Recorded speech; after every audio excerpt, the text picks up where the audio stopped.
O mineiro Guimarães Rosa foi membro da Academia Brasileira de Letras e é considerado um dos maiores escritores da literatura nacional de todos os tempos. Quando ele era ainda médico e viajava pelo interior de Minas Gerais, recebendo como pagamento dos seus honorários bolo, queijo, pudim e até galinha, levava um caderninho onde anotava o jeito de falar do povo mineiro dos diversos lugares por onde passava. Depois, esse palavreado popular era utilizado nos livros que escrevia e foi um grande sucesso, respeitado por críticos e admiradores. Essa espécie de dialeto varia muito dentro das Minas Gerais, mas o que nós chamamos de dialeto mineirês é o fato de a pessoa suprimir as sílabas no meio ou nos finais das palavras. Por exemplo, em vez de dizer andando, se diz andano. Em vez de dizer janeiro, se diz janeiro. O mais interessante disso é que não é só em Minas que se fala assim, mas no Brasil inteiro. Mineiro, pão de queijo, janeiro, bombeiro, oliveira, ferreira. Esse jeito está certo, culturalmente falando. Mas na fala profissional, no desempenho da profissão com a voz, é preciso cuidar dos detalhes para se chegar à excelência. É preciso deixar isso bem claro aqui. A identidade de cada estado e de cada cidade deve ser preservada. É a cultura e é também motivo de muito orgulho de cada localidade. Esse título mineirês, que em Minas se pronuncia mineirês, é uma homenagem à minha querida Minas Gerais. Eu sou mineiro de Belo Horizonte. Adoro falar assim. Sou mineiro de Belo Horizonte. Tenho muito orgulho do meu estado, da minha cidade, da minha gente. Minas é o estado mais central do Brasil e sofre influências diretas por causa das regiões fronteiriças com os estados de São Paulo, Rio de Janeiro, Espírito Santo, Bahia e Goiás.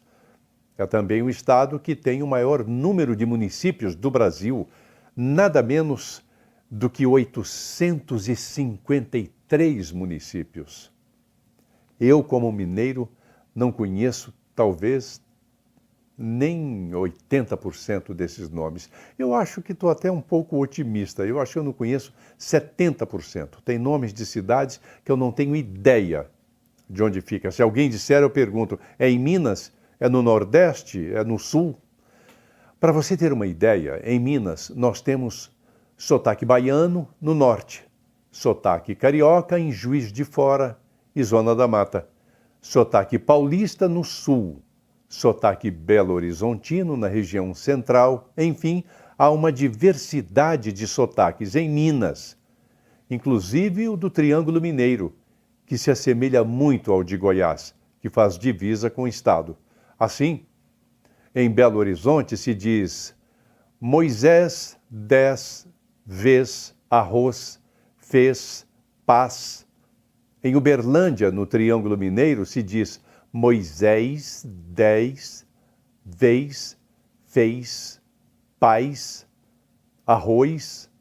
Já em Juiz de Fora, é comum ouvir Moisés 10, é a minha vez, é a sua vez, fez. Toda essa diversidade no mesmo estado.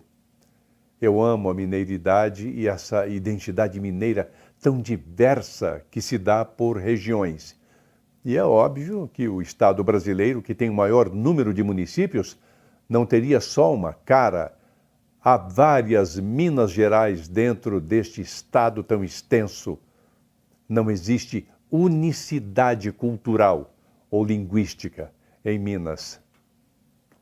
Geralmente o mineiro da narrativa literária é o caipira, com chapéu de palha, o fumo no canto da boca, o cigarro de palha às vezes aqui na orelha. o que come quieto, não perde o trem e tem bom humor. Mas essa não é a realidade de Minas, nem de todos os mineiros. Minas não tem uma identidade homogênea. Como se diz entre os mineiros, Minas são muitas. Por fim, o que eu chamo de mineirês também não é exclusividade dos mineiros.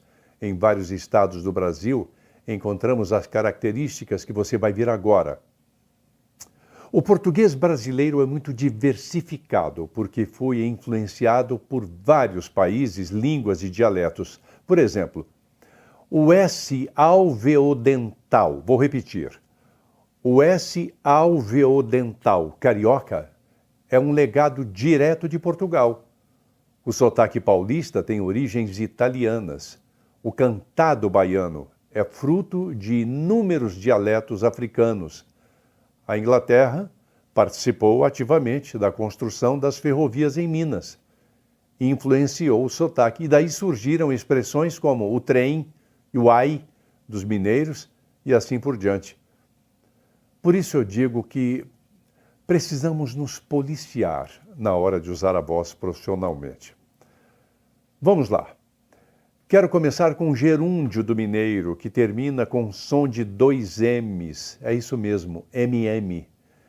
Em vez de brincando, dizem brincam. Em vez de correndo, dizem correndo. Vem correndo dar um abraço no tio. Em vez de vindo, dizem vim. Ah lá, fulano já vem vindo. Então o MM é um gerúndio do mineiro. E aos casos em que é possível ocorrer 2 erros na mesma palavra. É quando a fala suprime uma sílaba no meio e ainda termina com gerúndio interrompido. Por exemplo, beijando fica beijando. E se for em Minas, beijando. Ela está beijando. Ela está comendo. Ela está cumprimentando. Outro exemplo, peneirando fica peneirando. Não é penei, não. Eu falei até com preciosismo, é peneirano. E em Minas, como o som do gerúndio termina com 2 M's, ficaria peneirando. Eu estou peneirando esse arroz aqui, estou peneirando esse grão de café. Olha aqui, eu estou peneirando esse feijão aqui. O João já peneirou areia? Não, ele ainda está peneirando. Por isso eu não me canso de repetir, cuidado com esse mineirês quando você for usar a voz profissionalmente para produzir uma comunicação clara, informal, compreensível e com credibilidade. Agora, atenção para as terminações aro, ero, iro e oro, formas usadas em verbos da terceira pessoa. Exemplos. Eles foram lá e dançaram, beberam, namoraram umas mulheres e depois fugiram. Eu sei, eu sou mineiro, eu sei que se fala assim. É muito gostoso ouvir essa cultura regional, mas na hora de trabalhar com a voz, no uso profissional da palavra falada, é preciso usar os termos corretos, mesmo se você quiser manter a naturalidade e a informalidade. Portanto, antes de você começar os exercícios, repito, os dialetos apenas comprovam que não existe um modelo linguístico a ser seguido nas modalidades oral e escrita, uma vez que as características comportamentais das pessoas devem ser respeitadas.